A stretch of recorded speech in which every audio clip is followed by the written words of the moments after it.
What's up guys? So today's video is going to be a Q&A and we have a special guest. My cat Miles is hanging out right there. So in my last couple videos I asked you guys to write in the comments any questions you had for me because I do have a lot of new subscribers and not all of you guys have necessarily watched all of my videos, and I started documenting my infertility journey about a year ago. So I thought it might be helpful to give you guys an opportunity to ask questions that you had, or for you guys that have been watching, any questions that I just haven't answered that you're curious to know about. So these are not in any particular order, and I read them like when I screenshotted them when you guys put them in the comments so I could keep track of all of them, but I haven't really like thought out my answers too well, so I don't know if the order that I say the answers in is gonna make sense. Anyway, I'm just rambling. So there are a few questions that I'm not going to answer, and when I get to them I will tell you what the question is and tell you why. So let's jump into it. Okay, first question. Going back to some of the early videos about your different infertility diagnoses, one of which was PCOS, do you think because your period started regulating after you started taking thyroid medication that maybe the doctor was incorrect? Just wondering what your tips for getting regulated would be. Oh, okay. I don't know. I asked my doctor this when I most recently saw her, does she think I have PCOS? And she said maybe, borderline. Basically, when I went off of birth control, I didn't get a period for several months. I took Provera to force a period, didn't get a period for another several months, took Provera again, and then ever since that second time, which was I think about 10 months after I went off of birth control, I've gotten a period every single month. Now that same month, I also had an HSG test and I also started taking thyroid medication. So what caused me to get my periods back? I don't know which one of those things, a combination of all of them.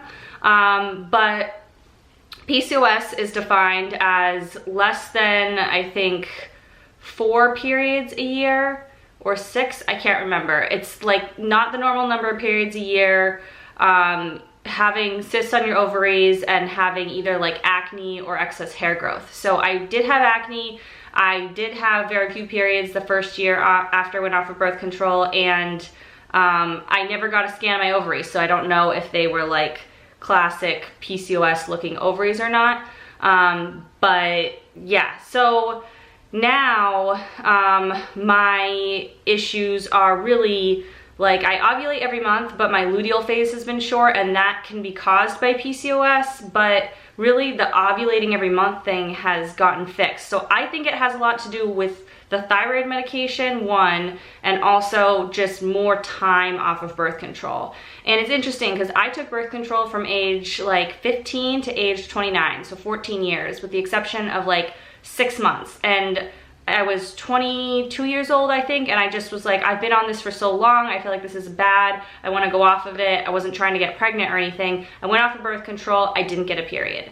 And so like 2 or 3 months later, I called my doctor and she prescribed me Provera. I got a period, and then after that, it restarted my cycle normal. So I didn't really think much of it at the time. Looking back, you know, I had a hint that maybe when I went off of birth control, when I was trying to conceive, that there would be some sort of issue, but you never know. Sometimes just your body needs something to like reset it. Because when you're on birth control for so long, it's creating the hormones that your body would naturally create, and so your body sometimes forgets how to do that. So I think it was a combination of thyroid medication and just time off of birth control. So that was a very long answer. Hopefully some of these will be a little bit faster because I hope to fit this all in one video. Did you use OPKs this cycle? Have you used them before? What do you think made it work this time? So I got pregnant a month ago or so. I'm actually around 6 weeks today, and everything's going fine so far. I haven't had my first scan and I haven't had any more testing, so I really don't know anymore, but I haven't, you know, so far so good. No news is good news, I guess.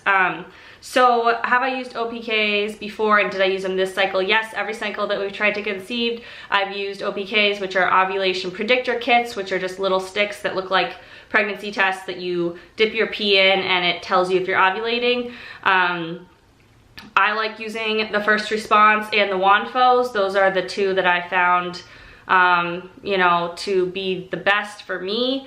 I've kind of figured out how to read them. I have a few different videos on how to use OPKs and me showing what I do, so I'll try to remember to link those below. So if you guys want more information, you can watch those videos. What do you think made it work this time? I just don't know. I think maybe I'll make like a separate video on that when we're a little further down the road and we know, like, I can breathe a little sigh of relief knowing like, okay, this pregnancy is going well. There's like a baby in the uterus and there's a heartbeat, and I can like feel a little more relaxed about it. So I'll probably do a video about that in a separate video too. What were your TSH levels starting out and what are they now? Did it take a while for your levels to decrease? My TSH levels were 4.2 at the highest. So when I wasn't getting my period back, my OBGYN did a series of blood work, one of which is TSH, which tests how hard your thyroid is working or something like that. And so if the number is higher, it means your thyroid is working harder. And if it's lower, like in the normal range, then it means normal. So technically normal, I think, is between 1 and like 4 or 5. But for someone trying to conceive, you really want it to be below 2.5 or even between 1 and 2. So that's what my TSH was at the highest. I went on thyroid medication. It takes usually like 2 or 3 months to kick in. I think I didn't get blood work for like 2 months because it takes a while to affect your body. And I believe my TSH dropped into the 2s from there. I'd have to go back and look at the numbers, but I would say like at least 2 or 3 months for it to drop. And then most recently it was hovering in the 2s, and my doctor, which is my endocrinologist, had me up my dosage. I was taking 25 of levothyroxine and he increased it to 50. And now my most recent TSH lab that I had last week, it was 1.2. So right where he wants it, between 1 and 2. And as the pregnancy progresses, I'm probably gonna have to take more and more of the medication because the baby doesn't like produce its own thyroid hormone until late in pregnancy, which is why anybody with a thyroid issue needs to be monitored very carefully during pregnancy, because the baby relies so much on you for your thyroid hormone. So if yours isn't working right, then it's dangerous for both of you. How were you able to get on Clomid? My OBGYN is all about being natural and won't allow me to take anything yet, even though it's been over a year since TTC. My OBGYN just offered it to me. She said that it's kind of like the first line of defense. If you're not ovulating, you take Clomid. She also wanted me to get an HSG test to make sure my tubes were open, because she said if, you know, I give you Clomid that makes you ovulate, but your tubes are closed and the egg can't get through, it's not gonna help you. So those were like the first couple things she did along with the blood work. I don't know, like typically if you're under 35 and it's been a year, or if you're 35 or over and it's been 6 months, that's when they start doing some testing. So I would ask her doctor like why she does not want to give you Clomid, other than like just thinking trying naturally is better. If there's like a specific medical reason that's specific to you why she doesn't think Clomid is a good idea. Or other like medical issues that are going on that she thinks are causing the infertility that Clomid won't help or something. And if they can't give you a good answer and just don't want to give it to you, I would ask her, at what point do you prescribe Clomid? How long do you want me to wait? And if she, you know, isn't giving you an answer you like, I would find a new doctor, or at least get a second opinion, because Clomid's pretty like standard first treatment for infertility when you're not ovulating. And even if you are ovulating, if you're not getting pregnant, it strengthens your ovulation, so increases your chances. At least that's how it was explained to me. Okay, questions would be like, where are you from, background story stuff. So this is one that I'm not really gonna get into too much. I mostly just wanna keep this channel about infertility and not so much about me personally. At this point, at least, I don't know, I'm deciding how much I want to share about me and my life, and so until I've like settled on my comfort level, I'm just not going to get too much into that. So it's a good question, and I totally understand why you're interested, but just not something I'm gonna share at this point. So yeah. Do you think that taking the conception pills worked?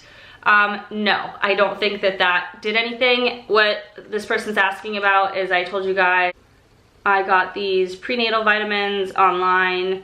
They're called Conception with inositol and Vitex prenatal vitamins. I read that Vitex can help with luteal phase defect, so I got them. I took them for about a week. When I found out I was pregnant, found out that Vitex isn't necessarily safe for pregnancy. I don't know that there's been a lot of like medical research done either way, but all the stuff that I read online of just people commenting said that they didn't take it during pregnancy. So I think it takes like at least several weeks or months to affect anything, and by the time I got pregnant it had only been like a week.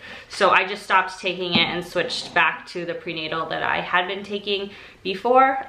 So I don't think it did anything. Maybe that 1 week of taking it helped, but I doubt it.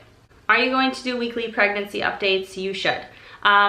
Yes, I think I am going to do weekly pregnancy updates, and if it's not weekly, it'll be like every other week, depending on like if there's another video that I want to put up that week.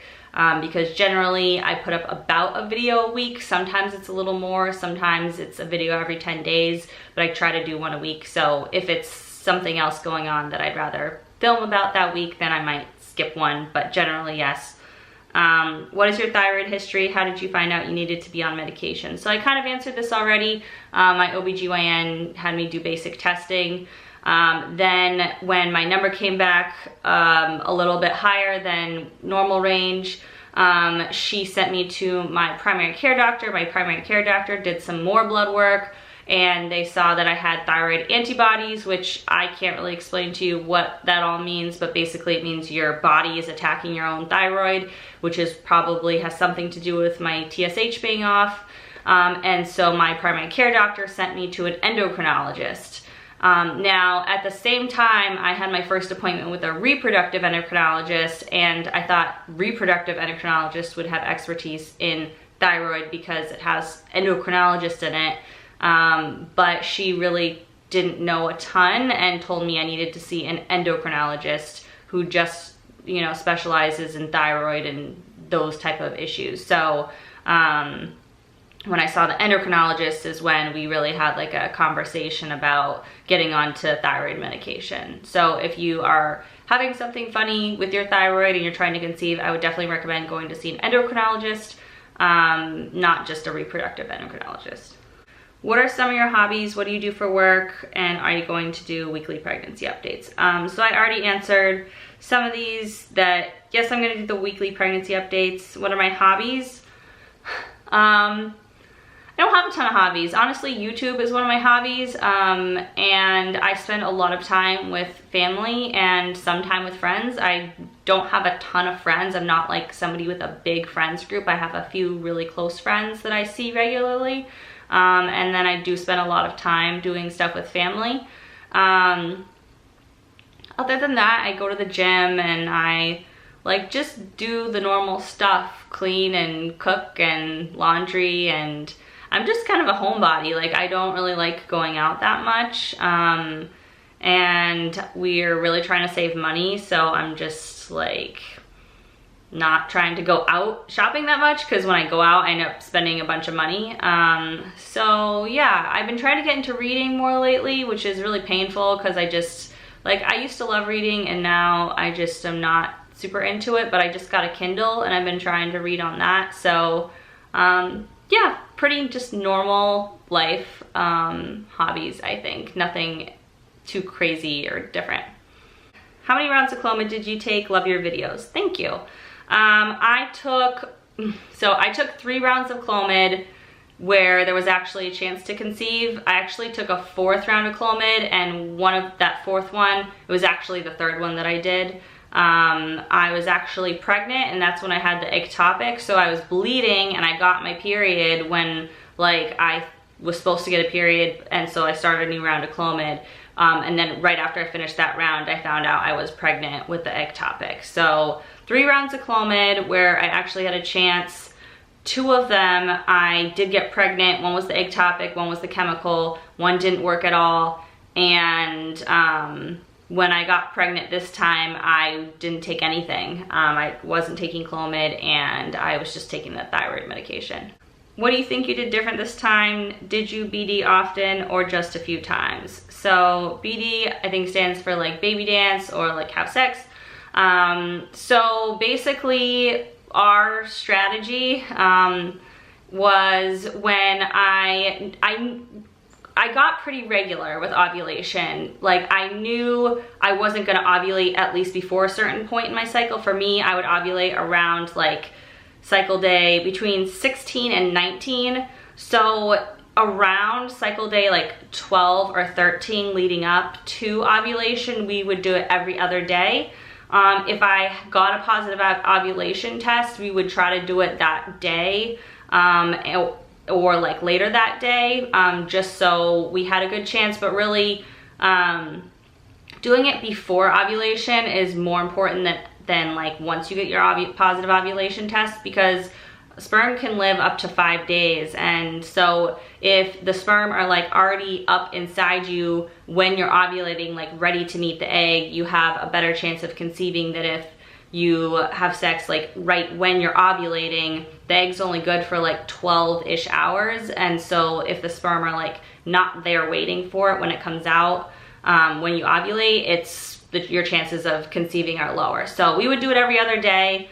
Or if we did it like sometimes 2 days in a row, but really every other day we would usually catch it, and that worked for us. What if it's twins? That would be awesome. I would love twins. We will find out probably on Monday, when we have our first ultrasound, if it's twins or just if there's any baby or babies in the uterus. So fingers crossed. I'm really hopeful and trying to just not be too nervous leading up to that appointment. How old are you, and what made you decide to start vlogging about your journey? I'm 31. I turned 31 in April, and I decided to start filming my journey. It's a really good question. I mean, I got really into watching YouTube videos back in like 2009. So I've been watching YouTube for a very, very, very long time. Regularly, like I have a few people that I've watched from the beginning and a lot of new people. And the whole time I've really, really wanted to make videos. Like, it just seemed very interesting to me, the whole concept, but I just didn't have something that I was passionate enough about, or like a topic that I could make videos on. I could have just made like vlogs, or I could have just talked about life stuff or whatever. There's a million things I could have made videos on, but nothing I felt passionate enough about to make videos. So when this all started happening, like I said, I don't have like a ton of close friends, and even then, like, I don't talk to my friends about everything that's going on in my life. There's a lot of stuff that I keep to myself. And I talk to my husband, obviously, but he's not a woman. So there's things that he just doesn't get or doesn't want to get into as much detail about as I do.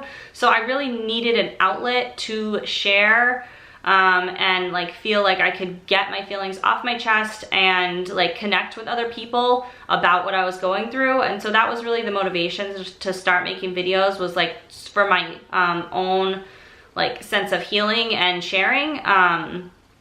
So then, like, once I got into it, I really, really started to enjoy it, and I have tons of ideas of like other topics I want to make videos on, or other things I want to do, but I've tried to just keep it really to infertility stuff, because like that's why I wanted to get on here in the first place. But as time goes on, I might like make videos on other topics if people are interested in seeing that kind of stuff. So a lot of these questions are like somewhat duplicates, so I'm not going to answer every version of every question. How long did it take you to conceive after the ectopic? I got pregnant with the ectopic, I think it was like April or maybe May, and then we conceived in August. So yeah. Since the very beginning of this journey, you seem to have no trouble getting pregnant besides your first month on Clomid. Can you go into detail about how you conceived so easily? I wish I had like helpful information. So much of this is out of our hands, and it's just our body chemistry and chemicals and functions that like we can't control and don't necessarily even know like what's going on different month to month. So I wish I had more helpful hints. I would just say a few things that I do is, one, I eat very, very healthy. And when I say very, very healthy, I mean I eat a salad every day for lunch, and it's not like a bagged salad. It's like I make it with spinach and peppers and like celery and cucumber and like all these good vegetables, and usually like a hard-boiled egg or some shredded chicken. And if it's shredded chicken, I try to have it be organic chicken and organic vegetables. So I really go like out of my way to put a lot of effort into what I eat. And so I could do a video on just like healthy eating if you guys are interested. And some of that food, like some of my diet has changed since I've gotten pregnant. There's certain things that I've cut out that I used to eat. But yeah, I think healthy eating is one thing that I definitely recommend. Trying to work out regularly and drink lots of water, I think, are both other good things to do. I struggle with those, so I can't say that I do a great job with those, but I definitely try. And yeah, those are like the main external things. And then take a prenatal vitamin, even if you're not pregnant yet. It's really important to like build all those vitamins up in your system. And then if you're not working with a doctor, go to a doctor, because the more information you have, the better chance you have, I think. So those are my tips. Can I ask what camera you use? Yes, from researching on YouTube of what everybody uses, I got the Canon G7X camera. Usually I film on the camera, sometimes I film on my phone if it's like, I really want to make a video and I don't have my camera with me or the battery's not charged, and my phone is just an iPhone 7, I think, or 8. I think it's a 7. So that is all the questions you guys asked. I did get through them. I think this video will be a little longer than my normal videos, but I'm glad I got to answer all your questions. It was really fun. And so thank you guys for asking the questions. My next video that will be up is going to be my ultrasound video. As I've mentioned previously, I don't know if I'm gonna film. I'm probably going to film the appointment or like have my husband film it if they'll let us. I don't know if the ultrasound tech is going to show us anything or not, so it may or may not be interesting based on like how much information they give us. But I will be 6 weeks and 4 days at the point that we get our ultrasound, so I'm really hoping that we will see a baby, and maybe if we're really lucky, a heartbeat, because that would be super reassuring. But even if we just see like I've been watching a lot of YouTube videos on 6-week ultrasound, so I kind of know what to expect. Even if we just see the yolk sac, I think it is, and nothing else, just like evidence that the pregnancy landed in the uterus and it's not in my tube or somewhere else outside the uterus, that would be a big relief. But even more exciting if we actually saw like the little baby. So yeah. Thank you guys so much for watching. If you're new to my channel and want to see more videos like this about my pregnancy journey, then please hit the subscribe button. And if you like the video, give it a big thumbs up, and I will see you guys soon in my next video. Bye.